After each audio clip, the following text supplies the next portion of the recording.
Very good morning to all of you here today. Thank you for joining me in this journey. Also, thank you again, the organizer, for inviting me here today to join with you. Okay, let's move on to my story and how I interpreted the notion of all the way and how I experienced during my journey. All right. Seems like somebody would like to have a live stream for me. Okay. So for decades, we were told arrive, finish, and accomplish. That once we graduate, we got a job, get promoted, we have families, we hit our goals. Then we become complete. But here is the modern truth. We are never finished. And it's not a failure. It's not a shortcoming either. Being unfinished is exactly invitation to grow. Right. Because in 2015, when I was at the peak of my career, I had followed a well-known path, and I was close, I thought, to what many people would call making it all the way. As the head of the division of the multinational real estate corporation, I had everything I wanted, again, I thought. A prestigious title, a good salary, influence, and recognition. The logical next step was to continue to climb the ladder. More power, more visibility. Until I asked myself the question, what if it wasn't my final climb? It wasn't my mountain to climb. Inside myself, there was growing a quiet discomfort. Success was becoming too narrow for the person I'm growing into. I was achieving everything, but becoming less of myself. At friends and family gathering, I started noticing myself that there were conversations that I could not join anymore. The ones about dreams, exploration, and curiosity. I had gone so busy arriving and had not stopped and asked myself a question. Again, what if it was the right destination or not?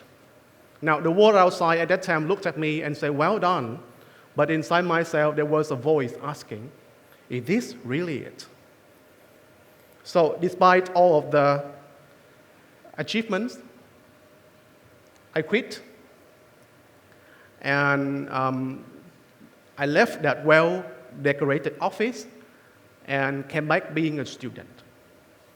And not just anywhere else, I chose Finland. To many people, a cold, quiet, and distant Finland. Not to escape, but to evolve. Now, my first night at the student housing, I was sitting on the floor and having dinner on my luggage, because at that time I did not have a proper table. I did not know anyone, could not even read the food label packaging due to the language barrier. I did not know anyone. Now I looked outside the windows, was empty, only squirrels in the nature. Tons of questions coming up. Now, why did I leave in the first place? Had I just destroyed my life at the age of 29? Was I too old to be starting over again? I was no longer executive. I was no longer the one who had it all, I thought. I was just a normal student, being stripped of all the corporate title that I gained so far, staring at uncertain future. And for that moment, I suppose that what starting over might feel like. To save money, I didn't take the bus. I walked for 45 minutes across the town just to buy a sofa bed, a used sofa bed at a recycling center. That walk was not to save the bus fare, but it was as the declaration that I have started. I have started over and had not given up. I had not used the used sofa bed before or a used item before, but that was really my first piece of furniture there. I continue bringing home several pieces from my senior, and look at the furniture, is so surreal. I laugh at them, but for that moment, I suppose how starting over may look like. And then came the winters. 7 of them, minus 38, minus 48 Celsius degree. We barely have sunlight in the midwinter. And in that moment, the silence was not peaceful at all. It was loud and unsettling. In that silence, I have to face the noise, the fear of being irrelevant, the fear of wasting time, the fear of fading away. There was a moment deep in my second winter when my doubt was at its peak.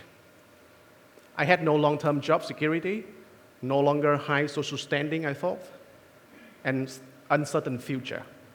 My former peers, they were now celebrating status, promotion, fancy vacation. It was not just fear. The LinkedIn profile and newsfeed became a mirror of my doubt. I sat at the frozen lake. I wasn't just cold, I was unraveling. I asked myself, did I ruin my life by walking away?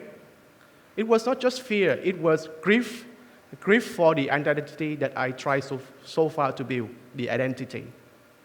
I sat by that lake that afternoon, watching the sun rise over the horizon barely, and suddenly I broke, not from weakness, but from clarity.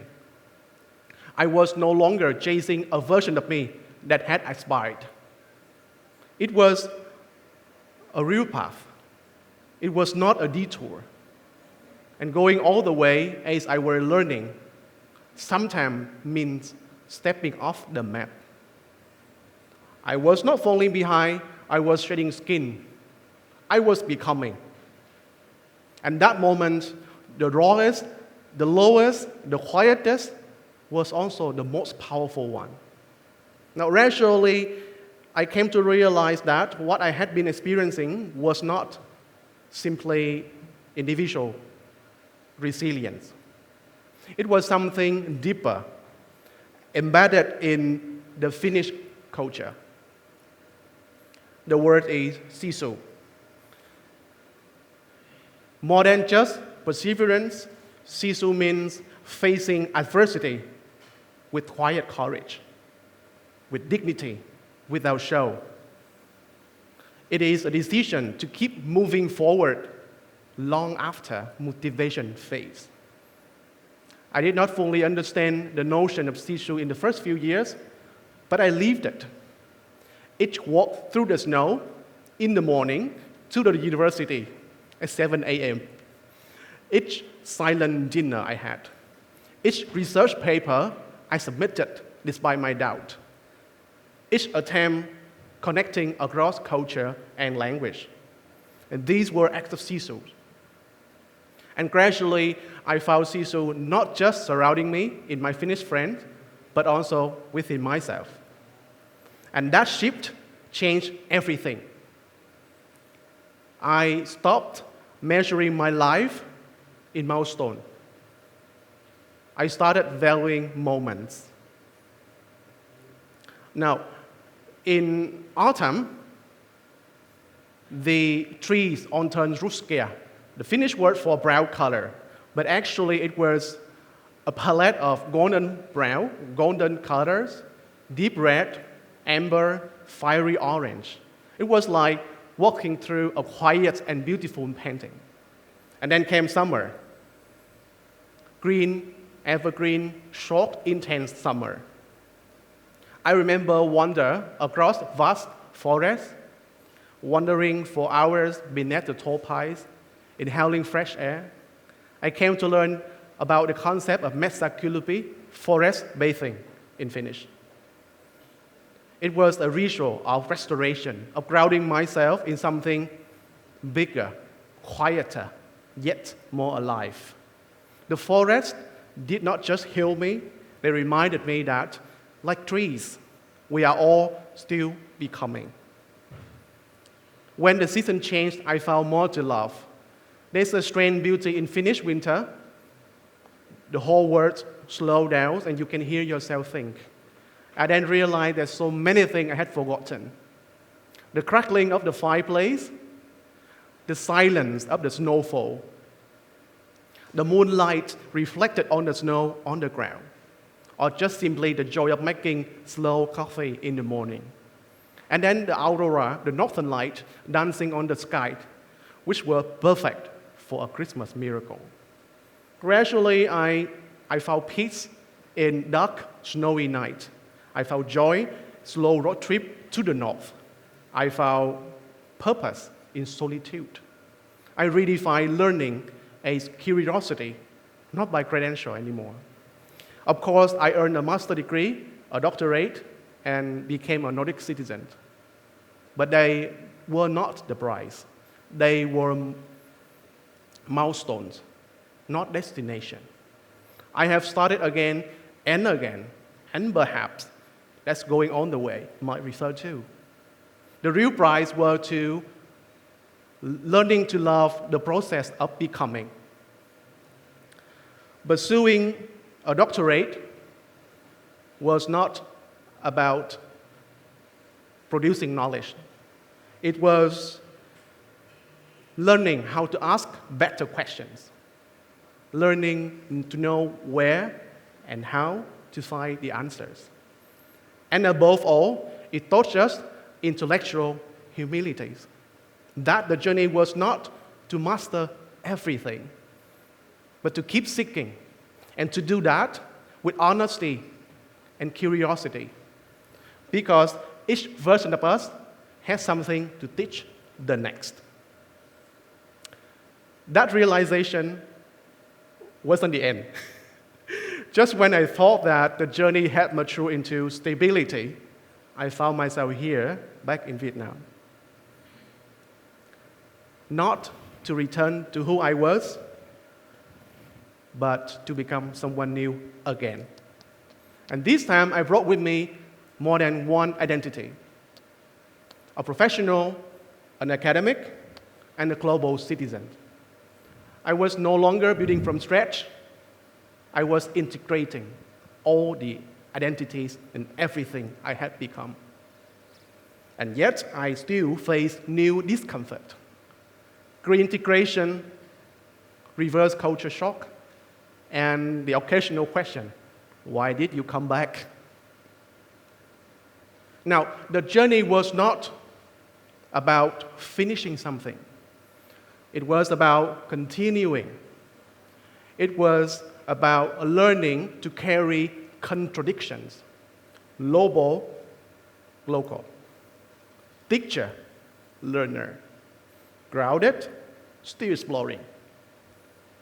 And in that moment, I realized something even deeper.